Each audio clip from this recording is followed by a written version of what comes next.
രമേശ് ചെന്നിത്തലയ്ക്ക് കടുത്ത അതൃപ്തിയുണ്ടെന്നാണ് നമുക്ക് മനസ്സിലാക്കുന്നത്. മന്ത്രിസഭയിലേക്ക് ഇല്ലെന്ന് രമേശ് ചെന്നിത്തല ഹൈക്കമാൻഡിനെ അറിയിച്ചിരിക്കുകയാണ്.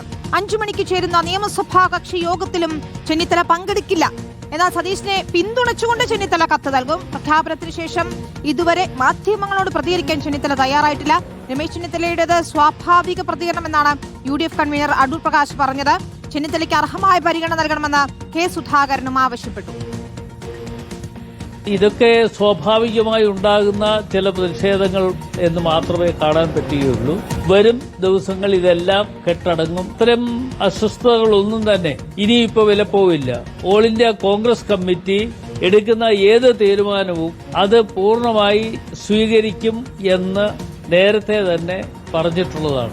അത് സ്വീകരിക്കും എന്ന് പറയുമ്പോൾ അതിന്റെ അടിസ്ഥാനത്തിൽ തന്നെയാണ് ഇനിയിപ്പോൾ മുമ്പോട്ട് പോകാൻ കഴിയുന്നത്. ഒരു ടീം ആവുന്നതിന് ഒരു കുഴപ്പമില്ലല്ലോ. ടീം ആവണല്ലോ.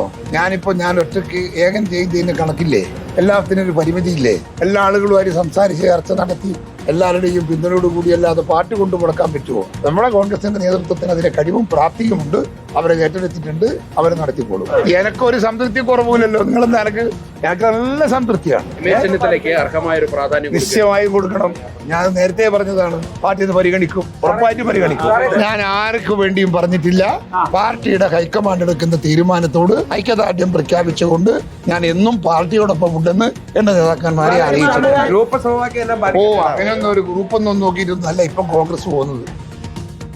അതാണ്, ഗ്രൂപ്പൊന്നും നോക്കിയല്ല ഇപ്പോൾ കോൺഗ്രസ് മുന്നോട്ട് പോകുന്നത്. റഹീസ് റഷീദ് ചേരുകയാണ്. റഹീസ്, സ്വാഭാവികമാണ് ചെന്നിത്തലയുടെ പ്രതിഷേധം. അദ്ദേഹം മാധ്യമങ്ങൾക്ക് മുന്നിൽ പ്രതികരിക്കാൻ തയ്യാറായിട്ടില്ല.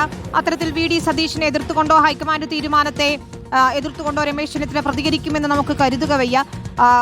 VD സതീശിനെ പിന്തുണയ്ക്കില്ല എന്നും പറയാൻ കഴിയില്ല. ഹൈക്കമാൻഡ് തീരുമാനമായതുകൊണ്ട് VD സതീശൻ എന്ന മുഖ്യമന്ത്രി അംഗീകരിക്കും. പക്ഷേ തന്റെ സീനിയോറിറ്റി പരിഗണിച്ചില്ല എന്നത് സ്വാഭാവികമായ അദ്ദേഹത്തിന്റെ പരിഭവമാണ്, അതൃപ്തിയാണ്.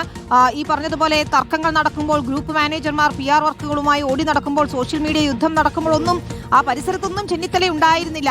തന്റെ സീനിയോറിറ്റി പരിഗണിച്ചുകൊണ്ട് തീരുമാനം എത്തുമെന്ന് പ്രതീക്ഷിച്ചിരിക്കുകയായിരുന്നു. വളരെ പക്വത കാണിക്കുകയായിരുന്നു. ആ പക്വത ഈ ഘട്ടത്തിലും അദ്ദേഹം കാണിക്കുമെന്ന് തന്നെ നമുക്ക് കരുതാം, അല്ലേ?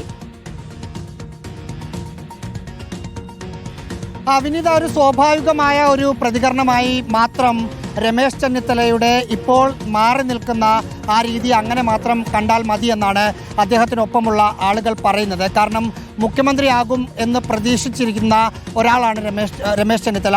ആ രമേശ് ചെന്നിത്തലയോട് മുഖ്യമന്ത്രി VD സതീശനാണ് എന്ന് ഹൈക്കമാൻഡ് കമ്മ്യൂണിക്കേഷൻ വരുമ്പോൾ പകരം ഒരു ഫോർമുല ഉണ്ടാകും എന്ന് സ്വാഭാവികമായും അദ്ദേഹം പ്രതീക്ഷിച്ചിരുന്നു. ആഭ്യന്തര വകുപ്പ് പോലുള്ള പ്രധാനപ്പെട്ട പദവി കിട്ടും എന്ന് അദ്ദേഹം പ്രതീക്ഷിച്ചിരുന്നു. പക്ഷേ അത്തരമൊരു ഉറപ്പും AICC നേതൃത്വത്തിൽ നിന്ന്, പ്രത്യേകിച്ച് രാഹുൽ ഗാന്ധിയും മല്ലികാർജ്ജുനൻ ഖാർഗെയും ഫോണിൽ വിളിച്ചപ്പോൾ ലഭിച്ചിരുന്നില്ല. ആ പശ്ചാത്തലത്തിലാണ് അദ്ദേഹം വീട്ടിൽ നിന്ന് പുറത്തേക്ക് പോയത്. ഇടയ്ക്ക് അദ്ദേഹം തിരിച്ചു വന്നു എന്നൊരു വിവരമുണ്ടായിരുന്നു. പക്ഷേ അല്പസമയം മുമ്പ് അദ്ദേഹത്തിൻ്റെ വസതിയിൽ നമ്മൾ ചെന്നിരുന്നു. പക്ഷേ അവിടെ രമേശ് ചെന്നിത്തല ഇല്ല എന്ന് തന്നെയാണ് മനസ്സിലാക്കുന്നത്. അദ്ദേഹം ഗുരുവായൂരിൽ നാളെ പ്രത്യക്ഷപ്പെടുകയുള്ളൂ എന്ന് അദ്ദേഹത്തിനൊപ്പമുള്ള ആളുകളോട് സംസാരിക്കുമ്പോൾ മനസ്സിലാക്കാൻ സാധിക്കുന്നുണ്ട്.